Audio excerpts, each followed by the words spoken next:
Hi guys, අද අපි ඇවිල්ලා ඉන්නේ Horton place යන්න. මේ දැන් අපි entrance එක ළඟට ඇවිල්ලා ඉන්නේ. එතකොට මේ ඔයාලට දැන් පේනවා ඇති. අපි දැන් මේ යන්නේ ticket counter එකට. ටිකට් ගන්න මෙතනින්. ticket counter එක එතන හදලා තියෙන්නේ හරිම ලස්සන තැනක. ඉතින් අපි ඉස්සරහට ගිහිල්ලා ticket අරගෙන ඔයාලට පෙන්නන්නම්.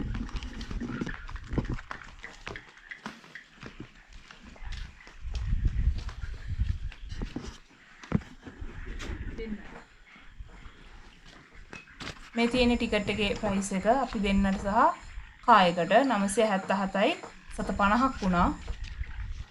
මේ තමයි එතන කවුන්ටර් එක ඉස්සරහා තියෙන view එක.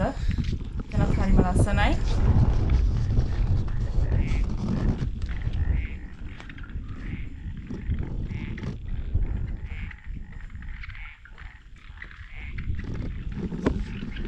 දැන් අපි ටිකට් අරගෙන ඉවරලා මේ ඉස්සරහට යන ගමන් මේ තියෙන්නේ ඒ යන පරිසර කලාපය සහ ඒ තියෙන view එක මාර ලස්සනයි. අපි දෙන්න නම් නිතරම යන්න ආස කරන ලොකේෂන් එකක් තමයි නුවරඑළිය Horton place. මේ අපි යන තුන්වෙනි පාර Horton place. නුවරඑළිය නම් අපි නිතරම එනවා. ඒත් කොච්චරවත් ඇති වෙන්නේ නැති පැත්තක් තමයි නුවරඑළිය කියලා කියන්නේ. ඒ වගේම තමයි Horton place. ඒ තරම් ඒ පරිසර කලාපය හරිම ලස්සනයි. ඉස්සරහට යන ගමන් අපි ඉන්නේ.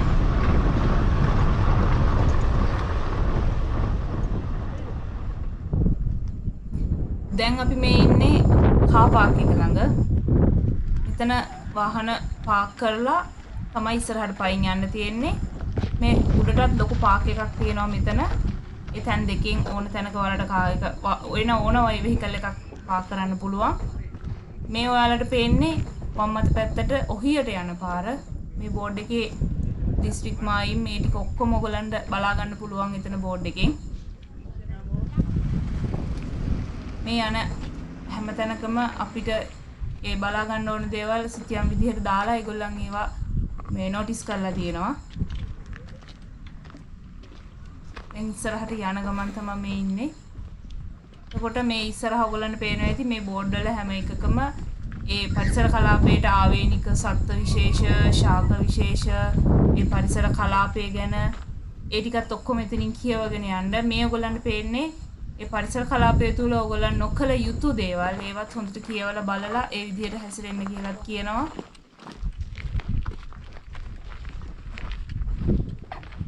මේ දැන් අපි යන්නේ Horton place වල තියෙන කෞතුකාගාරය බලන්න.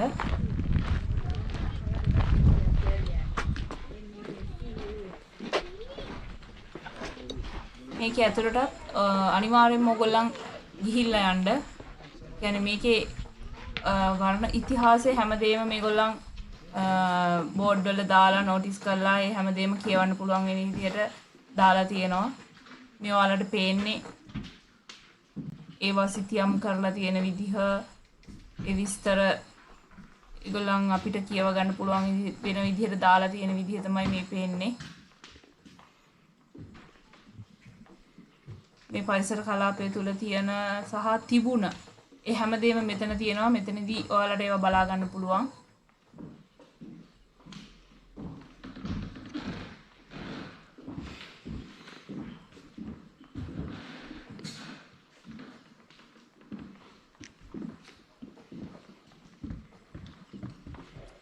මෙතන ඉතිහාසයේ අලි හිටියා කියන එකට සාක්ෂි විදිහට මෙතන පෙන්නලා තියෙනවා. මිනිස් ක්‍රියාකාරකම් නිසා යාලා වඳ වෙලා ගිහිල්ලා තියෙනවා කියලා තමයි එතන ඒගොල්ලන් දක්වලා තියෙන්නේ. ඒකත් ඔයාලට බලා ගන්න පුළුවන් මෙතෙන්ට ගියොත්.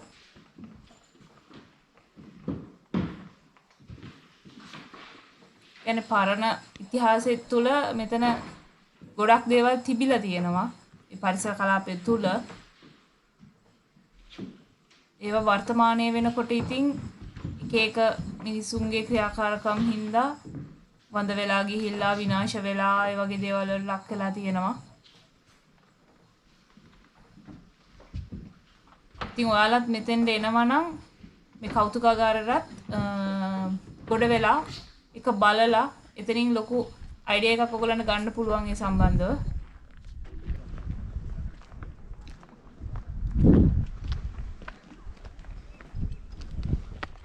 දැන් අපි හෝටන් ප්ලේස් එකකින් එන්ට්‍රන්ස් එකකින් ඇතුළට ආවා. දැන් මේ ඇවිදගෙන යන ගමන් මෙතන ටිකට් චෙක් කරනවා ආපුවාම. අතන එන්ට්‍රන්ස් එකෙන් පල්ලෙහාම එන්ට්‍රන්ස් එකෙන් තමයි ටිකට් ගන්න තියෙන්නේ. ඊට පස්සේ මෙතනින් ටිකට් චෙක් කරනවා. ඊට පස්සේ පොලිතීන් මුකුත් ගේන්න දෙන්නේ නැහැ. ගෙනාවත් මේගොල්ලෝ එතනින් ඒවා අරගෙන අපිට වෙන බෑග්ස් වලට දාලා දෙනවා. කිසිම දෙයක් ඇතුළට ගේන්න දෙන්නේ නැහැ. ඉතින් දැන් අපි මේ ඇවිදගෙන යන ගමන් ඉතින් ඔයාලත් ඉතින් මේක මතක තියාගන්න අනිවාර්යයෙන්. මොකද පොලිතින් බෑග් එහෙම ගේන්න එපා. මොකද අපිට හම්බ වෙන ගොඩක් කට්ටිය මෙයාලා කිව්වේ වනජීවී කට්ටිය එහෙම කිව්වේ අපේ ෆොරිනර්ස්ලාට කිසිම වදයක් නැහැ. ඒගොල්ලන් ටොෆි කොලයක්වත් දාලා යන්නේ නැහැ. ගේන හැමදේම අරන් යනවා. හැබැයි අපේ අය එහෙම නැහැ කියලා එයාලා කිව්වා. ආවොත් හැමදේම මේ ගෙනාපු දේවල් දාලා යනවා. ඒ හින්දා එහෙම කිව්වා. ඉතින් ඔයාලත් එනවනම් ඒකට වග බලා ගන්නනේ. අනිවාර්යයෙන් මේ සිගරට් අරක්කු ලයිටර් කිසි දෙයක් ගේන්න දෙන්නේ නැහැ. ගන්නවා ගෙනාවත් වැඩක් නැහැ. ඉතින් ඔක්කොම චෙක් කරලා ඇතුළට දාන්නේ. ඔව්. ඉතින් ඔහොමයි සුන්දරත්වය බලන්න එන්න ඉතින්. එන්න. ඔව්. යන් අපි ලෝකාන්තය දිහාවට ඇවිදගෙන යන්න. තවත් සන්තෝෂයි. ඉතින් ෆොරිනර්ස්ලා අද ගොඩාක් ඉන්නවනේ. අද 200ක් විතර ආවා කියලා කිව්වා. 200කට වැඩි පිරිසක් අපි එනකොට ඇවිල්ලා තියෙනවා. දැන් ඊටත් වැඩි ඇති. ඒ කියන්නේ අපි එන ටිකට ඒගොල්ලන් ඇතුළට ඇවිල්ලා කියලා කිව්වා. සතුටුයි ඉතින් ඒකත් දැකීම. මොකද ඉතින් ලංකාවට මේ ඒ අය ඕනම වෙලාවක් නෙමෙයි. ඕනම වෙලාවක්. ඉතින් එහෙම තමයි ලංකාවේ ගොඩ දෙනෙක්ම කියන්නේ හැම දෙනෙක්ම ගොඩක් ඇවිල්ලා නැති. ඇවිල්ලා නැතුව ඇති නේ. ඔව් ඇවිල්ලා නැති ප්ලේස් එකක්. ඉතින් නුවරඑළිය ආවොත් අර හැමදාම ඇවිල්ලා ග්‍රෙගරි වේව වටේ ගිහිල්ලා යන්න නැතුව මේකටත් බලලා යන්නනේ. මොකද පොඩි ළමයිට එහෙම ගොඩාක් ඉගෙන ගන්න දේවල් බලන්න දේවල් පරිසරයේ ඒ කියන්නේ වෙනස පරිසරයේ විවිධත්වය බලන්න පුළුවන්. ගොඩාක් වෙනස් පරිසරයක් තියෙන්නේ ඇතුලේ. අපි මේ තුන්වෙනි ගමන. ඉතින් එනවා කොච්චර ආවත් එපා වෙන්නේ නැහැ. අපි දෙන්නක ට්‍රැවල් ජීවිතේ එපා වෙන්නේ නැති වෙයි. ඔව්. නුවරඑළිය කියන්නේ අපිට හැමදාම එන්න පුළුවන් තැන. ඔව්. ඒ කියන්නේ අවුරුද්දට දෙපාරක් තුන් පාරක් වුණත් එන්න පුළුවන් තැනක්. ආස හිතෙන තැනක්. ඉතින් දැන් වෙලාව දවල් වීගෙන ආවේ. අපි එනකොට 11:50. 11:50 අපි මග දිගට ඉතින් පොඩ්ඩක් නතර වෙවි. අපි හිමීට ආවේ. යා. ඉදිරියට.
දැන් ඔයාලා දැක්කේ බෝඩ් එකෙන් පාර දෙකට බෙදෙන තැන.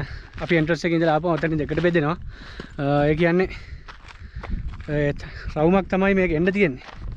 ඉතින් අපි තෝරගත්තේ මේ පාරෙන්. මොකද අපි හැමදාම යන්නේ මේ පාරේ. මෙහෙන් ගිහලා අර පැත්තෙන් එනකොට ළඟයිනේ. ඔව් ලේසි ළඟයි. ඉතින් ඔයාලත් එනවනම් මේ විදිහට යන්න. එතකොට ගමන ලේසි වෙයි. තවත් ලේසි වෙයි ඔයාලට.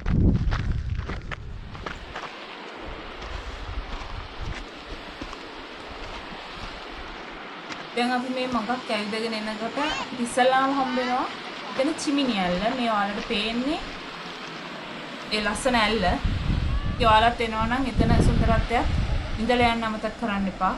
මේක ස්වභාවිකවම පිහිටපු ඇල්ලක්. හරිම ලස්සනයි. දැන් මේ අපි ඉස්සරහට ඇවිදගෙන යන ගමන් මේක අතීතයේදී මහා වැලි තැන්න, මහා එලි තැන්න කියන නම් වලින් හඳුන්වලා තියෙනවා. ඊට පස්සේ පසු කාලීනව වර්තමානයේ මේකට හොටන් ප්ලේස් කියන නම පාවිච්චි කරනවා මේ වන තෙක්ම. මේ වලට පේන විදිහට මේ පරිසර කලාපය ගැන කිව්වොත් 80%ක් 85%ක්ම තියෙන්නේ මේ පරිසර කලාපයටම ආවේනික වෙච්චි ශාක. මෙයාලට පේන්නේ ඒවා.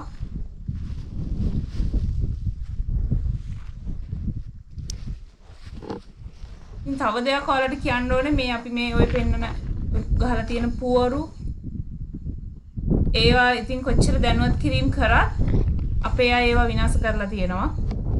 ඔයාලට පේන්නේ ඒක. ඒ ටික ඔක්කොම පහු කරගෙන එනකොට අපිට ආයේ වෙනස් පරිසර කලාපයක් මෙදින් මේ අපි යන්නේ. ඔයාලට පේනවා ඇති. මේ අපි මේ ටික පහු කරගෙන ඊළඟට අපිට හම්බ වෙන්නේ බේකසැල්ල කියන තැන. පුවරුව ගහලා තියෙන විදිහ ඊට පස්සේ මෙතන මැප් එක දාලා තියෙනවා. ඉතින් පල්ලෙහාට තමයි බේකසැල්ල බලන්න යන්නේ. අපි ඉස්සරහට ගිහිල්ලා බලමු. එතන ලස්සන කොහොමද කියලා.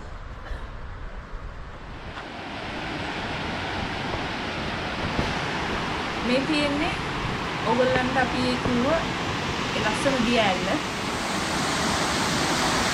එන්නම හැටි දැන් තමයි මේක තියෙන්නේ ටිකක් ආපුවාම.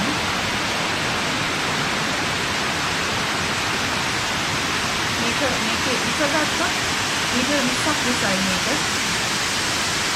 හරිම ලස්සනයි. මේ ලස්සන විදිහට තමයි ඉදිරියලා තියෙන්නේ. මේක හොයාගෙන තියෙන්නේ සැමුවෙල් බේකර්ස් කියන තැනත්තා. ඒ හින්දා තමයි මේකට බේකර්ස් කියලා නම ලැබලා තියෙන්නේ.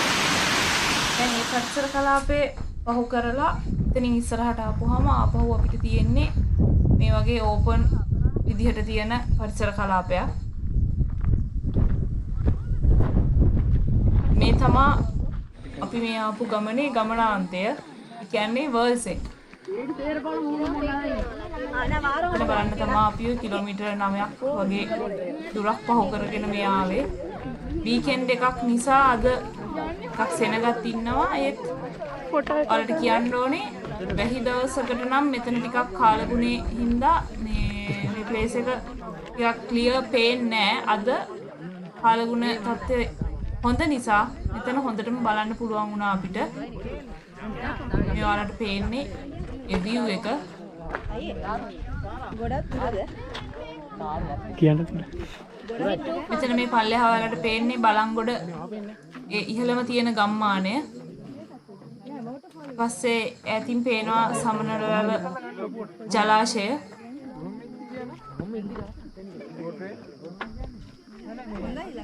දැන් මෙතන තව ටිකක් උඩට යන්න පුළුවන්. එතනත් තව view point එකක් තියෙනවා. අපි ඒකත් ඔයාලට පෙන්නන්නම්. මෙතන ඔයාලට තව දෙයක් කියන්න ඕනේ. මෙතන එනවා නම් ඔයාලගේ පරිස්සම ඒ හැමදේමත් බලාගෙන එතන සුන්දරත්වයේ රස විඳින්න කියලා කියනවා. මොකද හුලං සැර දවසට මෙතන ටිකක් අවදානම් මට්ටම වැඩි. මෙතනින් කට්ටිය වැඩිලත් තියෙනවා. ඒ නිසා ඔයාලගේ පරිස්සම ගැනත් ඔයාලා අවධානයෙන් ඉන්න කියලා මතක් කරනවා. එතෙන්ද යනවා නම් එන්නට යන්න එපා.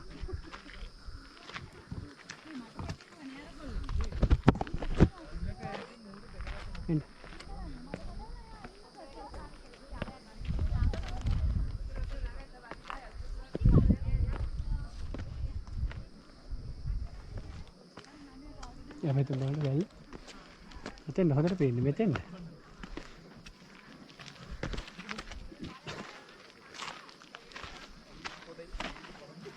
දැන් මේ ඔයාලට පේන්නේ අපි කිව්ව අනිත් view point එක. පහළ තැනටත් වැඩිය හොඳට මෙතෙන්ට මේ වටපිටාව හොඳට පේනවා. ඒ view එක හරි ලස්සනට පේනවා. ඔයාලට මේ පේනවා ඇති දැන්.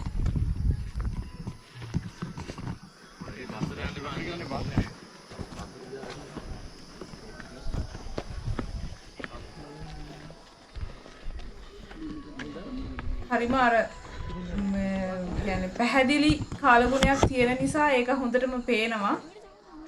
මේ පේන්නේ එතන ගහලා තියෙනවා ඒ රටවල් වලට මෙතනදලා තියෙන කිලෝමීටර්ස් ගාන.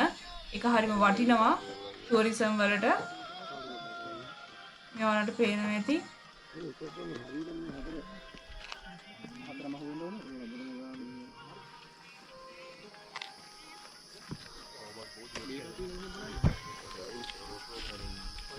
යුනිවර්සල්. දැන් අපි වර්සන් වලින් යන්නේ ඊළඟට මිනි වර්සන් වලට. මේ යන ගමන් ඉන්නේ. ඔයාලට තව දෙයක් කියන්න ඕනේ මේක ඇතුලේ ඔයගොල්ලන්ට වොෂ්රූම් පහසුකම් එහෙමත් තියෙනවා. බේකර්ස් සැල ළඟත් තිබ්බා වර්සන් වලක් තියෙනවා. මෙතන මිනි වර්සන් වලත් වොෂ්රූම් ඒගොල්ලන් හදලා තියෙනවා. ඒ පහසුකමුත් මේ ගන්න පුළුවන් ඔයගොල්ලන්ට යන අතරමඟදී.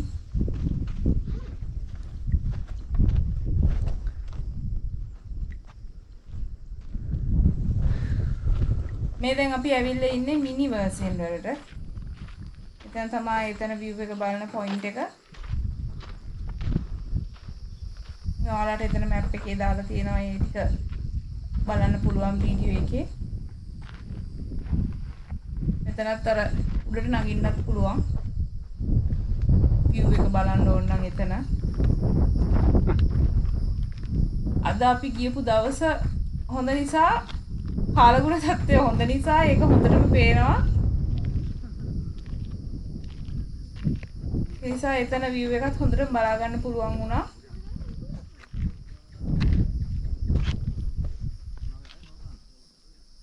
හරිම ලස්සන වටපිටාවක් ඉතින් තියෙන්නේ එතන.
ඉතින් අදට අපේ ලෝකාන්තේ සංචාරය අපි දැන් ඉවර කරන්න යන්නේ. අපි දැන් එන්ට්‍රන්ස් එක පේන මානේ ඉන්නේ. එන්ට්‍රන්ස් එක පේන මානේ. අපි දෙන්නට කිව්වොත් පැය දෙකමාරක් වගේ යන්නයි ගියා. ඒ කියන්නේ මෙහෙම ඒක ඉතින් පොඩ්ඩක් ස්පීඩ් ගිහිල්ලා ගියොත් තමයි ඉතින් නේ. ඔව් නැත්තම් සාහනේ පැය 4ක 5ක කාලයක් යනවා. ඉතින් ඔයාලා කියලා කියනවා. ඉතින් ඒක පේනවා යන අයගෙන් සමහර අයගෙන්. ඉතින් මොනවාරි ඇවිදින්න අපහසුතාව එහෙම තියෙනවා නම් ටිකක් එන්න නැතුව හිටියර කමක් නැහැ. මොකද නැත්නම් මගට ගියපහම අමාරුයි. එහෙම අමාරු වෙච්ච අය අපි මගදී දැක්කා. ගොඩ දෙනෙක් හිටියා.